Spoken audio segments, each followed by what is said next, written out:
고린도전서 10장 31절부터 33절 같이 한번 읽습니다. 그런즉 너희가 먹든지 마시든지 무엇을 하든지 다 하나님의 영광을 위하여 하라. 유대인에게나 헬라인에게나 하나님의 교회에나 거치는 자가 되지 말고 나와 같이 모든 일에 모든 사람을 기쁘게 하여 자신의 유익을 구하지 아니하고 많은 사람의 유익을 구하여 그들로 구원을 받게 하라.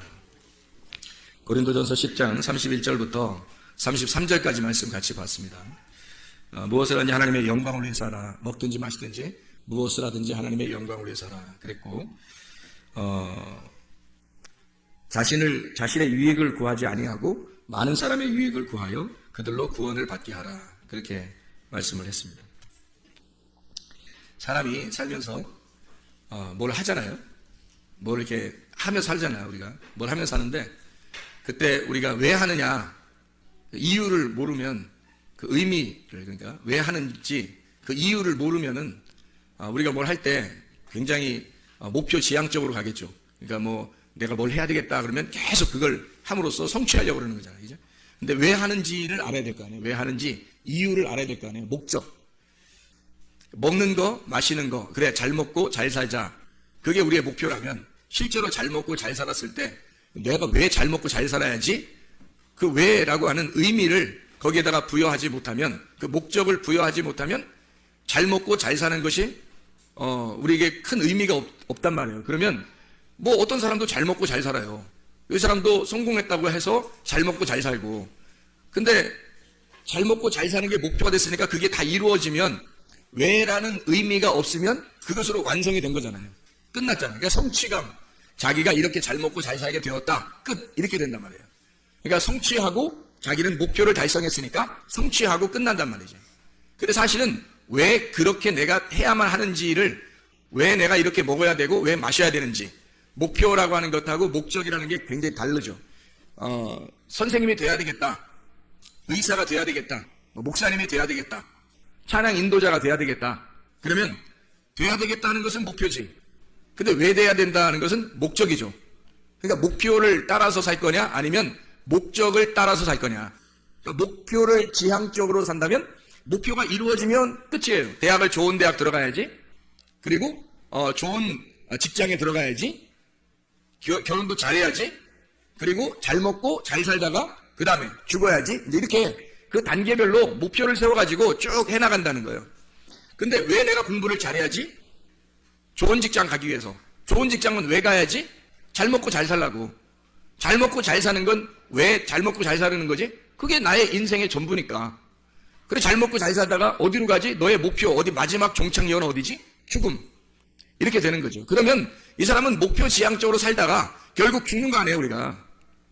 근데 성경은 우리에게 너 먹든지 마시든지 무엇을 하든지, 무엇을이란 말은 먹고 마시는 것으로 끝나는 게 아니라 우리가 목표를 세워서 뭔가 이루고 행하고 하는 모든 것을 말하는 거잖아요.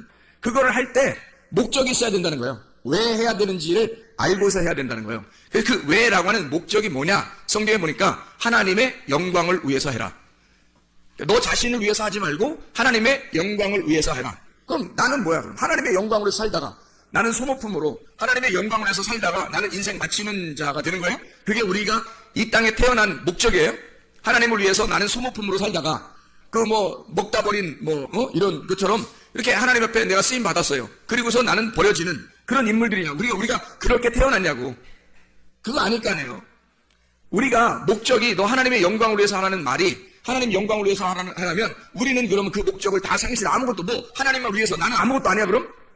여기에 33절에 보니까 뭐라 되냐면 고린도전서 10장 33절에 보니까 자신의 유익을 구하지 아니하고 모든 사람의 유익을 구해서 라고 돼 있어요. 그럼 모든 사람을 유익을 구해서 여러분이 산다 그러면 다른 사람의 유익을 구해서 산다는 건 왜 그렇게 하는 거예요? 나의 유익을 구하지 아니하고 다른 사람의 유익을 구해서 이렇게 잘해주면서 산다는 거예요. 왜 그런 거예요? 왜 그렇게 사는 거죠? 그게 자기를 위한 거니까.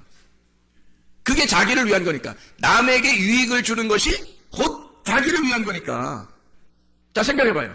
주변에 지금 여러분 가족도 있고 자녀도, 남편도, 아내도, 부모도, 친구도, 성도들도, 목사님도 옆에 쭉 내 주변에 있는 모든 게 결국 누구라? 결국 누구예요? 나예요. 나를 존재케 하는 이유란 말이에요. 내가 나로서 존재하는 이유가 이 사람들 때문이에요. 아니 세상에 아무도 없으면 내가 왜 살아? 아니 세상에 아무도 없는데 내가 왜 사냐고. 살 이유가 없잖아. 나 혼자인데? 혼자인데 나 혼자 왜 살아요? 다른 사람이 있음으로써 그 사람이 나를 비추는 거울이 되는 거예요. 그래서 그 사람들을 보면서 나를 발견하고 그 사람들에게 내가 잘해줌으로써 나에게 잘해주는 거죠. 왜냐면 내가 그 사람들에게 잘해줬을 때 거기서부터 상대적으로 나한테 악하게 행동하겠냐 이거야. 다른 사람의 유익을 구하는데 그 사람들은 나한테 악하게 구하겠어요?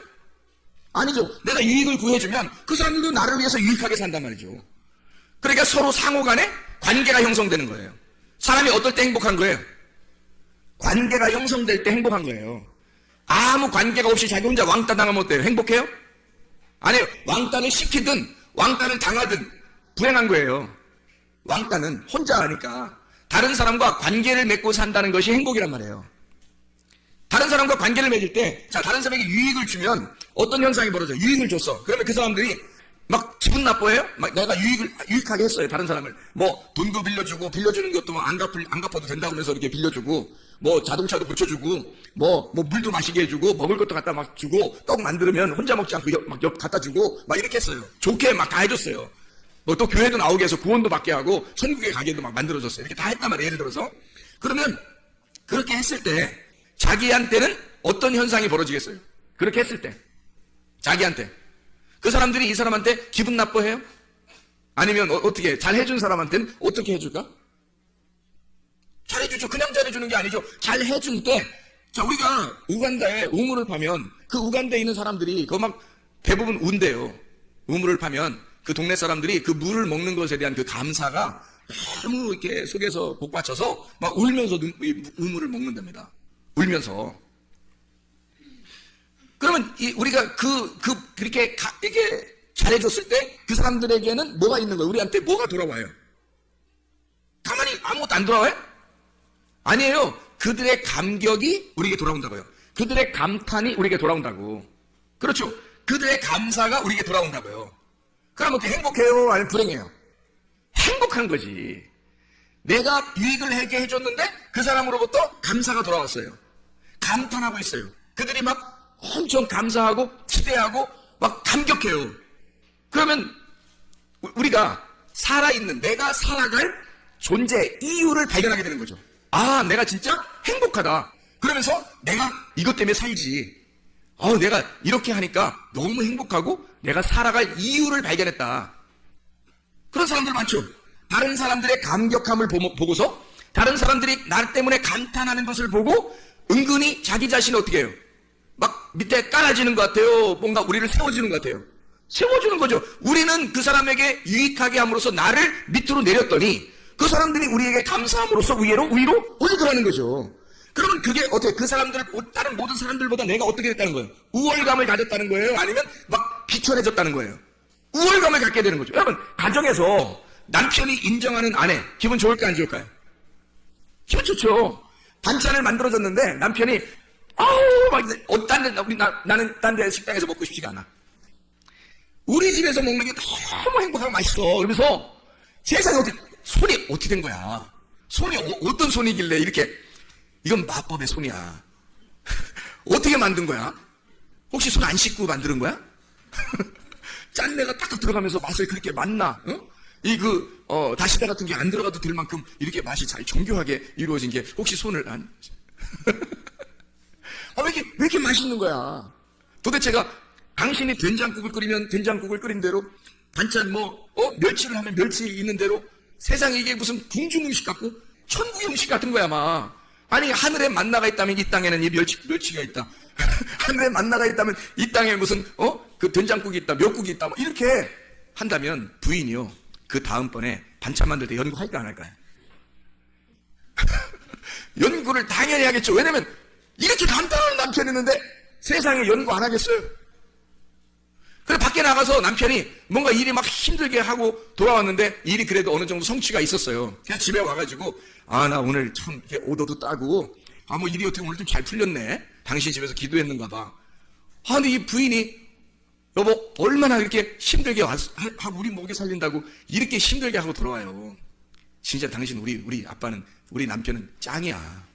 강아지 이름 부르는 거 아닙니다. 짱이야. 진짜 대장이야. 우리 집에서는 최고 임금님이야. 내 당신 뭐 해줄까? 어떻게 해줬으면 좋겠어? 당신 진짜 얼굴 보는 것만 해도 행복해. 자, 그 남편이 그 다음번에 일찍 집에 들어오고 싶을까 안 할까? 일찍 들어오고 싶겠죠. 감탄을 받았으니까. 감격함을 받았으니까. 감사를 받았으니까 자기가 지금 살아있다는 게 느껴져 안 느껴져? 느껴지는 거죠. 딴 데 가서 집에 들어오고 싶지? 딴 데 안 가는 거야. 집에 들어와서 또 인정받고 싶은 거야. 무슨 일만, 좋은 일만 생기면 꼭 집에 와서 얘기하고 싶은 거야. 부인이 막 감사하니까, 막 감격해 하니까. 자, 자녀가 공부를 잘 해왔어요. 뭐 대부분 초등학교 때는 공부 잘 하잖아요. 잘 해왔어요. 야, 우리 집에 천재 낳는가 봐. 우리 천재 낳는가 봐. 너 어떻게 엄마보다 아빠보다 더 훌륭한 것 같아. 넌 진짜 될 사람이야. 야, 대단한데? 이 아이가 다음번 공부 더 잘할까 못할까? 더 잘하고 싶은 거예요. 왜? 칭찬을 받았잖아. 감사하잖아. 감사를, 감격을 받았잖아. 사람은요, 이렇게 감탄을 먹고 사는 동물이란 말이에요. 사람 이런 감탄을 먹고 사는 동물이라고.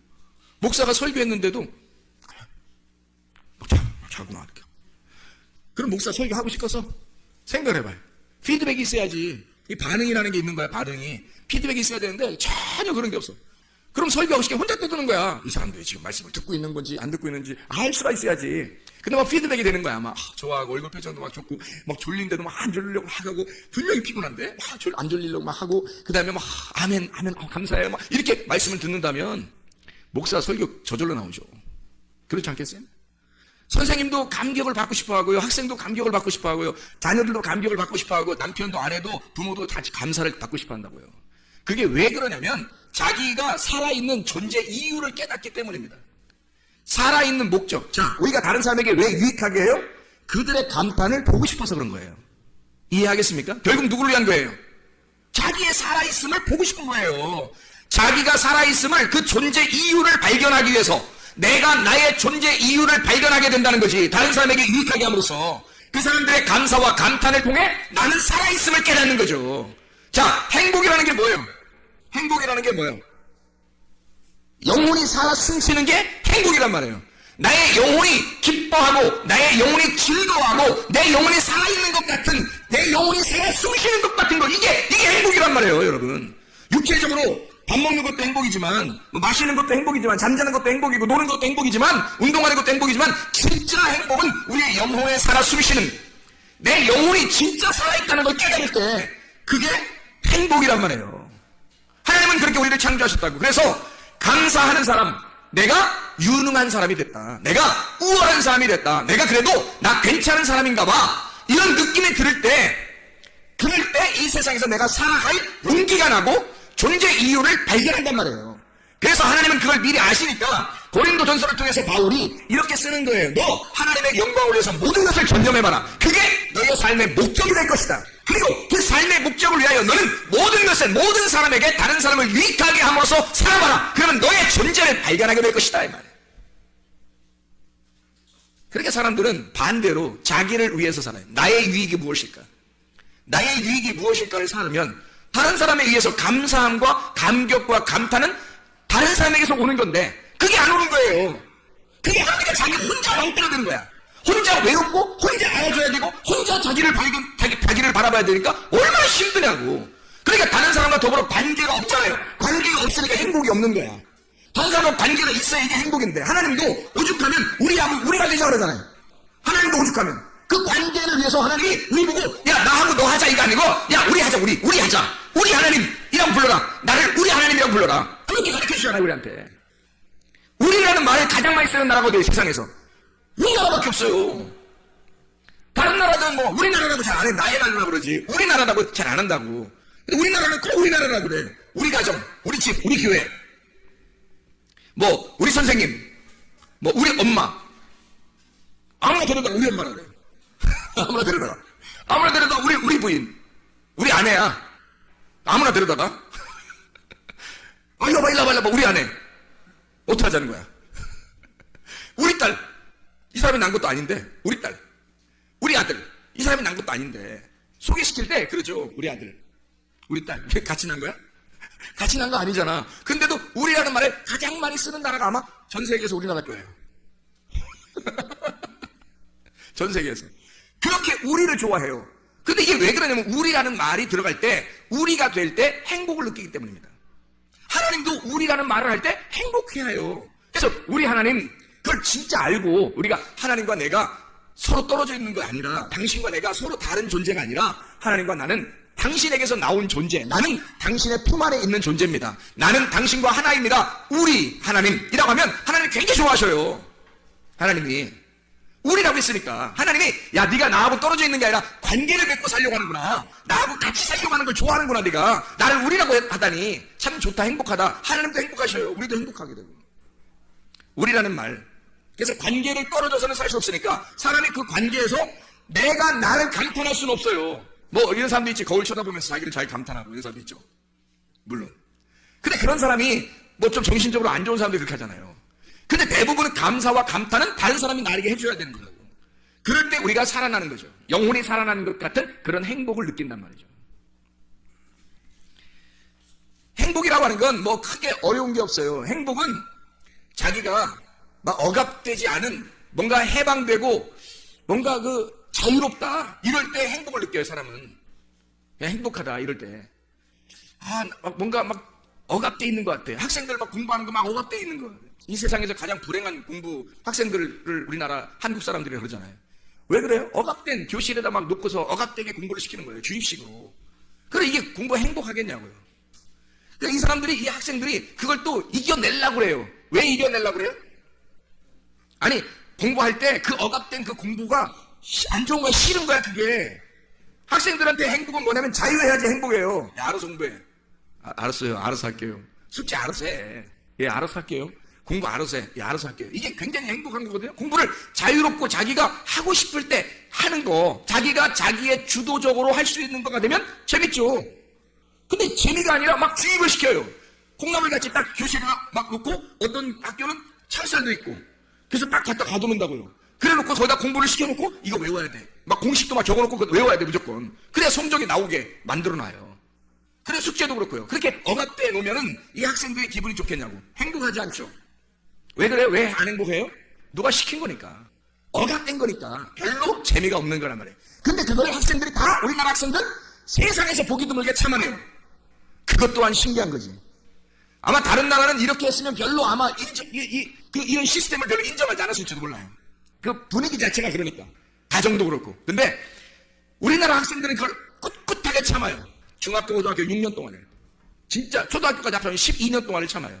왜 참을까요? 왜 참을까? 네? 왜 참을까? 그냥 참으라고 하니까. 그냥 참으라고 하니까 참아요? 그럼 왜 참아요? 여러분 왜 그걸 참아내면서 그걸 어려운 공부, 별로 행복하지 않은 공부를 그렇게 해야 돼? 왜요? 왜 참아내냐면 미래를 보장하기 위해서예요. 지금 내가 참으면 미래가 보장될 것 같은 거야. 그러니까 앞으로를 위해서 지금 내가 조금 참자, 조금만 참자, 조금만 참아내보자, 조금 기다려보자. 그럼 어디가 보장되니까? 미래가 보장될 것 같으니까. 근데 미래가 지금 막 보장되는 것 같지 않다고 느껴지는 학생들도 있죠. 대학교 들어가서 서울대 학생들도 가만히 사회를 보니까 미래가 보장될 것 같지 않은 거야. 자기가 졸업해도 별로 보장될 것 같지 않은 거야. 아우, 세상에 이런 나라가 있었네. 내가 이런 나라에서 공부를 이렇게 열심히 했네. 근데 보장이 안 되는 거야. 그래서 우리나라를 아주 행복하지 않은 나라라고 사람들이 생각하고 있다는 거죠. 그럼 이상하잖아요. 우리는 미래를 보장받고 미래에 행복하려고 공부를 했거든. 참았거든요. 참아내면서 공부를 했거든요. 근데 왜 미래는 보장되지 않느냐 이거야. 왜 행복하지 않느냐 이거지. 자, 좋았어요. 자, 졸업을 했어. 직장도 보장이 됐어.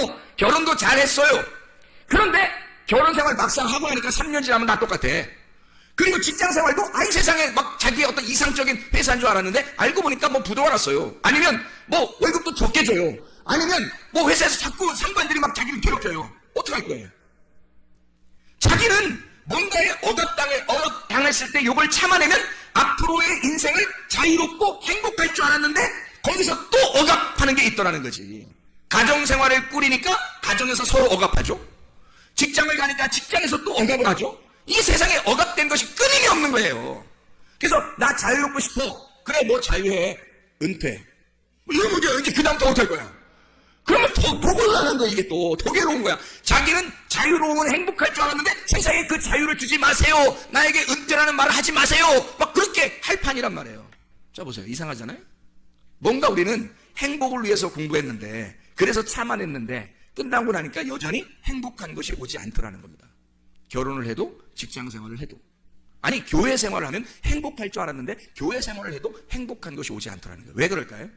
억압된 내 속에 영혼이 자유를 못 맞이했기 때문입니다. 영혼의 자유함이 그 속에 있는 영의 행복이 없었기 때문이에요. 만약에 영혼의 행복이 왔어요. 영혼의 행복은 어떨 때 온다고요? 영혼의 행복은 어떨 때 온다고? 금방 얘기했는데 어떨 때 영혼의 행복이 온다고요? 아니 자유한 거, 그리고 또 어떨 때 영혼의 행복이 온다고요? 감격을 받을 때, 감사를 받을 때, 그리고 어떨 때 또 행복이 온다고요? 관계가 하나님하고 나하고 관계가 될 때 영혼의 행복이 오죠. 하나님과 관계가 없는데 언제 어떻게 죽을지 모르는데 사람이 무슨 행복이 오겠어요?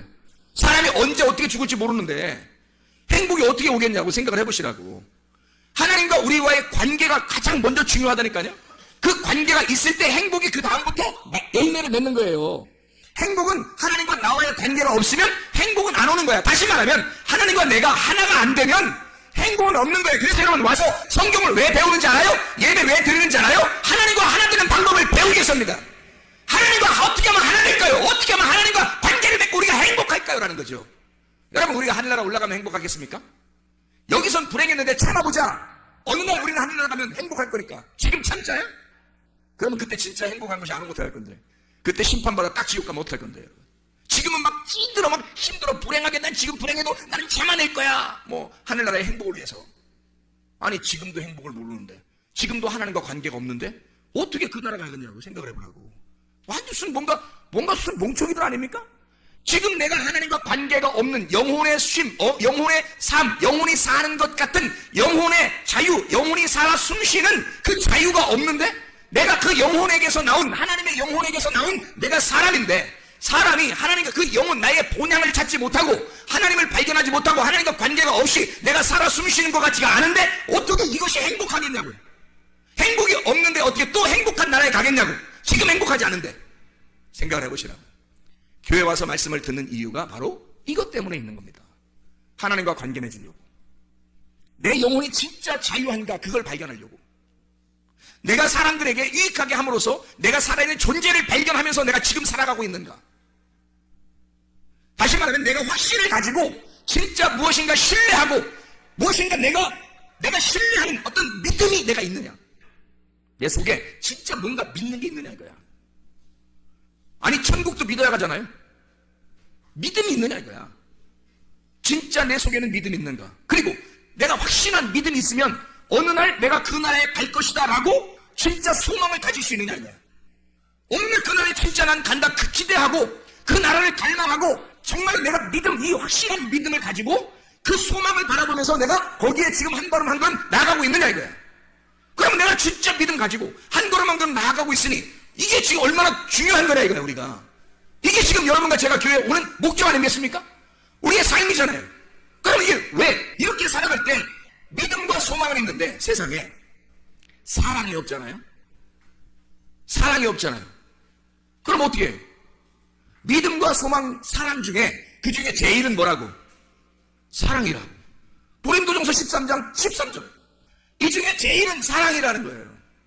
그럼 지금 내가 현재 사랑을 받고 있는가? 지금 사랑을 받고 있는가? 내가 사랑하고 있는가? 아니 사람들로부터 사랑받는 것도 있지만 하나님으로부터 진짜 사랑받는다는 느낌이 있는가?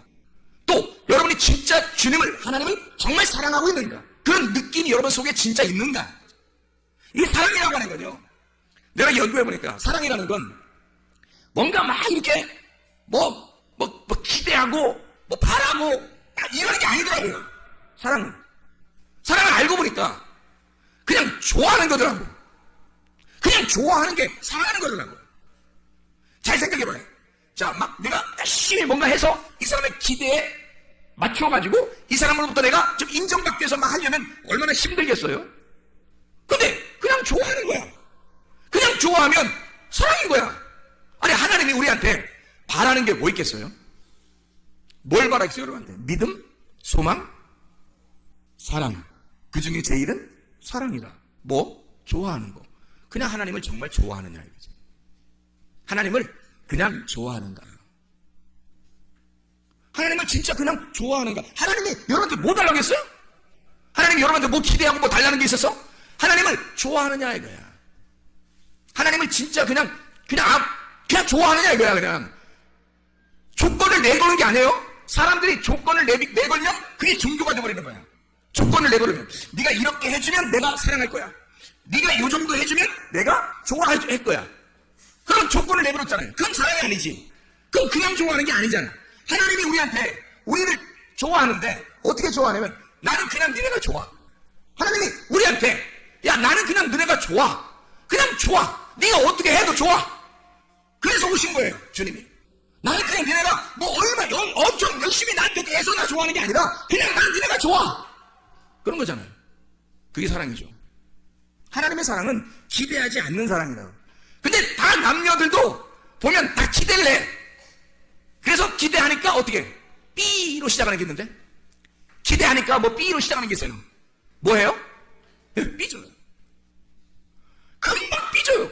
금방 짜증내고 금방 화를 내요. 왜? 기대를 한 게 있단 말이에요. 이 사람이 나한테 이렇게 해주기를 기대하고 있는데 안 해준 거야. 말을 부드럽게 해야 되는데 조금 세게 나온 거야. 그럼 내가 기대하는 건 부드러운 건데 조금 세게 나왔어요. 기분이 안 좋죠. 그럼 B로 시작하는 게 딱 나오는 거죠. 자기도 모르게. 왜? 내가 기대했으니까. 나한테 당신이 요 정도 해줄 때 나는 당신을 이렇게 사랑하겠다고 결심을 했었거든. 그런 결심을 했기 때문에 이건 조건이 돼버린 거예요. 조건적 만남. 그냥 좋아서 만난 게 아니라 그냥 좋아하면 이런 조건들 별로 없어져요. 사실은. 그렇잖아요? 그냥 좋아하면 이런 조건들을 별로 내걸지 않는다고. 그냥 좋아하는 거라고. 우리 집사람하고 같이 어딜 갔다 오면서 그냥 내가 그랬어요. 우리 집사람 저보고 아이고 우리 귀하신 최 목사님 시간을 많이 이렇게 뺏겨서 어떻게 해요? 그래 나보고 내가 워낙 그냥 성경 보고 이러니까 그래요. 그래 내가 뭐라 그랬냐면 내가 성경 보는 것도 너무 행복하고 좋은데 당신하고 이렇게 같이 얼굴을 맞대고 어디를 갔다 온다? 난 너무 행복해. 그냥 쳐다보아도 행복해. 난 당신한테 별로 기대하는 게 없거든. 난 당신한테 별로 기대하는 게 없어. 나는 많이 채워져 있거든요. 결핍이 별로 없습니다. 하나님으로부터 영혼이 내가 살아 숨쉬는 것과 같은 느낌을 가질 때 내게 부족함이 없는 겁니다. 여러분. 이게 시편 23편 1절의 말씀이에요. 여호와는 나의 목자시니 내게 부족함이 없으리로다 이거예요. 내게 부족함이 없으리로다. 내가 바라는 게 없다 이 말이에요. 내가 결핍이 없다. 내가 부족함이 없다. 내가 뭐 크게 기대할 만한 게 별로 없다. 왜? 다 채워줘서. 여호와는 나의 목자가 되셔서 채워지니까 영혼에 쉼이 있단 말이에요. 영혼이 그냥 살아 숨쉬는 것 같단 말이에요. 영혼이 살아있는 것 같단 말이에요. 그러니까 그냥 좋은 거예요. 이렇게 해도 좋은 거고 시간이 좀 딜레이 돼도 괜찮은 거고 이러면 이런 대로 그냥 이렇게 오늘은 또 이렇게 지내라고 하는 건가 보다 하나님이. 또 오늘은 이런 뭐 국밥을 먹고 싶었는데 오늘은 국수를 먹게 되었다. 하나님이 또 이렇게 먹으라 하는가 보다? 이러면 되는 거잖아요. 빵을 먹고 싶었는데 밥을 먹게 되었다? 그렇게. 밥을 먹고 싶었는데 빵을 하나 넣고 아무것도 없더라? 그것도 괜찮잖아요. 기대하는 것이 내 속에 크게 없으니까. 내가 바라는 것이 별로 없으니까. 근데 상대방은 여전히 뭔가 바라는 게 있을 거란 말이죠. 그러니 결핍이 없는 사람이 채워진 사람이 채워지지 않은 사람을 위해서 살아가는 거예요. 그게 남의 유익을 구하여 살아라 그런 말입니다. 남의 유익을 구하여 살아라. 너는 채워졌으니 너를 위해서 살지 말고 다른 사람의 유익을 구하면서 살아라. 그게 너를 발견하면 너의 채워짐을 너의 존재 가치를 발견하게 될 것이다 라는 말이죠. 한마디로 말하면 관계 형성입니다. 하나님과 먼저 관계가 형성되어 있느냐 우리가. 하나님과 진정한 관계가 형성되어 있느냐. 특별히 하나님이 나를 그냥 좋아하시는가. 그걸 내가 성경을 통해서 발견했는데 그러니까 너무 좋은 거예요. 하나님이 너무 그냥 좋은 거예요. 나는 하나님을 그냥 좋아하는가 점검하는 거죠. 나는 그냥 하나님을 그냥 좋아서 이렇게 살아가고 있는가. 오늘도 전사하고 얘기하면서 진짜 하나님을 우리가 발견하게 되고 하나님과 우리가 하나님을 알게 되면 그럼 이게 둘로 나눠지지 않는다. 물질과 하나님을 겸하여 섬길 수 없다는 말을, 이게 이해가 안 됐었는데 이게 이해가 되더라. 무슨 말인가? 자, 마태복음 6장 24절의 말씀에 하나님과 재물을 겸하여 섬길 수가 없다 이렇게 되어 있어요. 그 말은 두 개 겸상하듯이 두 개를 이렇게 놓고 두 개로 섬길 수가 없다는 말이에요. 그럼 뭔가 하나가 돼야 되잖아. 하나가 돼야 섬길 거 아니에요. 그죠? 둘 중에 하나를 섬겨야 되니까 물질을 섬기든지 하나님을 섬기든지 뭐 하든 하나를 섬겨야 되잖아. 이 두 개로 돼서 어떻게 두 개를 섬기겠냐고. 그래서 이 두 개를 하나로 만들어야 요 하나를 섬길 거 아니에요. 그래서 요걸 딱 합쳐서 너희가 두 개로 섬기지 말고 요걸 하나로 보라는 거예요. 하나로. 그러면 어떻게 보라는 거예요? 물질이 하나님이고 하나님이 물질이 된다는 거지. 그럼 어떻게 물질이 하나님도 하나님 물질이 돼요? 우리가 둘 중에서 뭘 선택하니까? 물질이 아니라 하나님을 선택하니까 내가 물질을 선택했다면 물질을 바라보는 나의 눈으로 하나님을 바라보게 될 것이고 이 세상을 바라보게 될 것이고, 하나님을 선택했다면 하나님의 눈을 가지고 물질을 바라보게 되고 세상을 바라보게 된다는 거죠. 그러면 어디 눈을 갖느냐에 따라서 달라지는 거죠. 땅의 눈을 가지고 있으면 땅의 것이 보이는 거지. 그러면 하늘은 여전히 계시고 땅은 여전히 내게 보이는 눈에 의해서 보이게 되는 거고, 그러면 두 개로 나눠져 있죠. 근데 내가 하늘로 올라가 버리면 위로 붕 떠버리면 말이에요, 이 밑에 있는 것이 아주 별 의미 없이 그냥 조합되어 있단 말이에요. 이게 우리가 이 땅에서 막 쑤셔 들어가, 땅에서 이렇게 막 나누어서 이렇게 옆에 사람들을 보니까 다 나누어져 있는 것 같지만, 우리가 하늘 위로 쭉 올라가 버리면 밑을 이렇게 보면 지구도, 우주선을 탄 사람들이 이렇게 밖에서 이렇게 보면 지구가 어떻게 되더래? 파란 별처럼 보인다고 그러잖아요. 그래, 이렇게 뭉쳐있는 하나의 공처럼 보인다는 거 아니에요. 하물며 비행기만 타고 올라가도 밑에 있는 아파트나 뭐 집이나 이런 것들이 다 무슨 성냥갑처럼 이렇게 세워져 있고, 자동차 솔직히 자동차 막 지나다니는 거 막 슉슉슉 다녀요. 위에서 이렇게 비행기 타고 위에서 이렇게 보잖아요. 비행기 유리창으로 보면 무슨 개미들이 따따따 하는 것 같아요. 개미들이. 하물며 사람도 쟤는 잘 안 보여요. 더 높이 올라가면 그냥 막 왔다 갔다 한다. 이렇게 하늘 위에 올라가서 이걸 바라보면 이것이 하나의 뭉쳐진 덩어리로 보인단 말이에요. 다시 말하면 땅은 하늘에서 나온 존재라는 거지. 땅은 하늘에서 나온 존재니까 하늘에 올라가 버리면 땅을 알게 되는 거예요. 근데 땅을 내려와 있으면, 우리가 땅에 있으면 하늘은 여전히 하늘 저쪽에 있다고. 그러니까 땅에서 본 눈은, 우리의 눈은 두 개로 보이는 거고, 하늘 위에서 본 눈은 하늘에서 우리를 바라보면 하나로 보이는 거지. 자기로부터 나간 땅이 조합된 하나의 덩어리니까 자기로부터 나간 자기의 눈에 다 들어와 있는 하나의 덩어리란 말이에요. 그러니까 하늘 안에 포함된 땅이 되는 거죠. 이해가 돼요? 그래서 보세요. 물질과 하나님을 어떻게 하나로 섬기느냐면 이렇게 하는 거예요. 물질이라고 하는 건 우리 모든 사람들이, 교회 다니는 사람들이 물질을 뭐라고 생각하냐면 악하다고 본다는 거예요. 악하다고. 그러면 하나님은 선하다고 본다고요. 그러니까 선과 악으로 이렇게 나눠지잖아. 근데 이 물질을 악하다고 보지 말고 이렇게 보란 말이에요. 어떻게 보느냐 보세요. 물질이 악한 게 아니라 하나님이 우리에게 주신 건데, 이것을 뭘로 보냐면 하나님이 이 물질에 들어와 버리면, 어떻게 되겠어요? 하나님이 물질에 들어와 버리면 물질과 하나님이 같이 있는 거죠. 그러면 보세요. 자, 물질을 악하게 받고 하나님을 선하게 받는데, 이 하나님이 물질 안에 와보니까 물질과 하나님이 하나더라 이거야. 이렇게 하나로 보라는 거야. 자, 이걸 이유를 설명해 줄게요. 요한복음 1장 14절에 말씀이 뭘로 왔죠? 육신으로 옵니다. 육신은 악한 건데, 육신은 악하고 말씀은 선한 건데 어떻게 말씀이 악한 육신에게 와요? 이상하잖아. 그렇죠? 말씀이 육신에게 들어왔단 말이에요. 그것은 말씀이 육신 안에 들어올 때 말씀과 육신이 하나가 되어버린 거예요. 어떻게 된 거예요? 말씀은 살아있는 거고 육신은 죽은 거거든. 살아있는 게 이 죽은 것 속에 들어와 보니까 이 죽은 게 살아나더라는 거지. 자, 창세기 2장 7절에는 흙을, 가루를 내가지고 거기에다가 하나님의 생기가 집어 들어가니까, 말씀이 들어가니까 어떻게 돼? 흙이 살아나더라는 거야. 그게 사람인 거야. 그러면 사람은 뭘로 이루어졌다는 거예요? 선과 악으로 이루어졌다는 거지. 말씀이 육신이 되어서 이루어진 게 사람이라는 거지. 이해가 되겠어요? 그러니까 하나님과 물질이 하나로 이루어진 것이 사람이라는 거야. 하늘에 있는 빛이 땅이라는 어둠의 침투에 들어와요. 이게 요한복음 1장 5절 9절의 말씀이야. 근데 사람들이 깨닫지를 못하는 거야. 빛이 왔는데, 어둠 속에 빛이 와버렸는데, 어둠 속에 빛이 오니까 빛과 어둠이 하나가 된 거예요. 근데 사람들이 못 깨닫는 거야 이게. 창세기 1장 2절 3절에도 땅이 혼돈하고 어둠 가운데 있는데 하늘에 있는 빛이 그 땅에 온다는 거야. 똑같은 말씀 아니에요?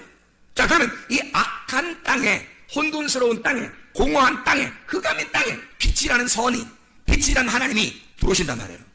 그러면 이 땅이 어떻게 되겠어? 거룩한 창조가 되는 거지. 부활하죠. 그게 거듭남입니다. 하나님의 말씀이 여러분 속에 들어와 버리면 나는 원래 악해. 우리들은 악하다고요. 분명히 결함이 있어요. 나는 결핍이 없다고 그랬지 내가 결함이 없다고는 안 했어요. 이해가 됩니까? 우리나라 말 결핍은 내가 없어요. 나는 부족함이 없다고요. 여호와가 나의 하나님이 되시고 나의 목자가 되시면 나는 부족함이 없으리로다. 나는 더 이상 다 하나님으로부터 채움을 받으니까 별로 부족함이 없고 결핍된 건 별로 없단 말이에요. 근데 나는 여전히 결함이 있다고요. 결함이 있는 자라고, 부족함이 있는 자라고. 어떤 부족함? 뭐 안 지워져서 부족함이 있는 게 아니라 죄를 지을 수밖에 없는 육체라고 하는 것은 여전히 있다는 얘기예요. 그래 보세요. 내가 말씀을 들을 때, 하나님의 말씀을 들을 때 그 말씀이 내게 왔어요. 나같이 결함이 많은 결함투성이인 나에게 하나님의 말씀이 내게 들어오니까 세상에 내가 결핍이 없어진 거예요. 하나님이 채워지니까 나라는 존재가 상당히 행복해진 거죠. 영혼이 살아 숨쉬게 된 겁니다. 내가 살아난 거예요. 살아났는데 여전히 나는 결함이 있지요. 다시 말하면 살아났다 이 말을 몇 번째 부활이라고 그래? 첫 번째 부활이라고 그래. 예수 그리스도가 부활하신 그 주님이 나에게 들어오시니까 나는 결함이 있는 나에게, 육체인 나에게 말씀이 들어오니까 부활이 일어났단 말이에요. 그게 첫 번째 우리에게 일어난 부활이라고요. 그럼 보세요. 이것을 첫 번째 부활을 계속해서 이걸 유지해.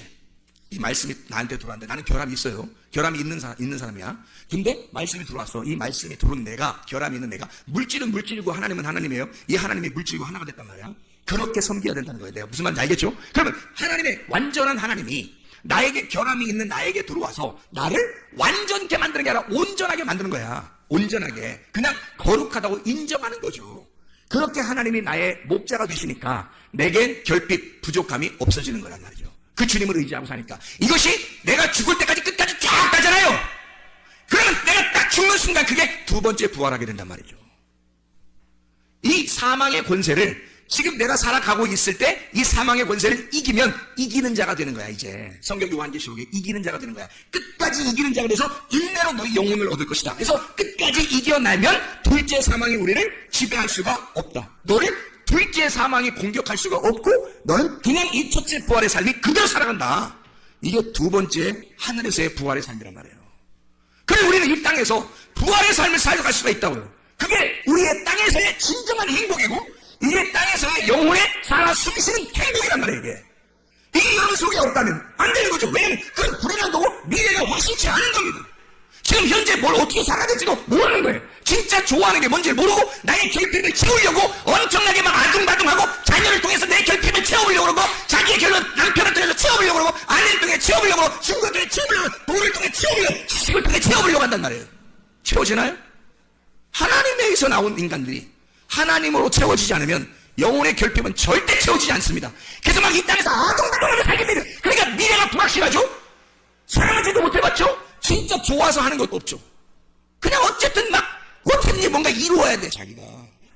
그렇게 살아가는 얼마나 힘든 인생을 살아요. 수고하고 무거운 짐진 자들아, 다 내게로 와라. 내가 너희를 편히 쉬게 하겠다.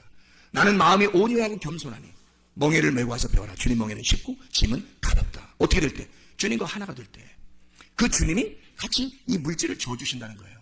자, 물질만 바라볼 때는 하나님과 물질을 나누어서 보니까, 물질을 바라보니까 우리에게 결핍이 여전히 있더라는 말이에요.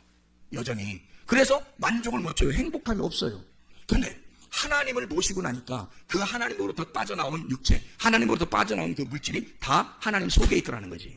그러니 그 하나님 안에 있으니까 결핍함이 사라지죠. 그럼 더 이상 아둥바둥하며 살 필요가 없어진다는 말입니다.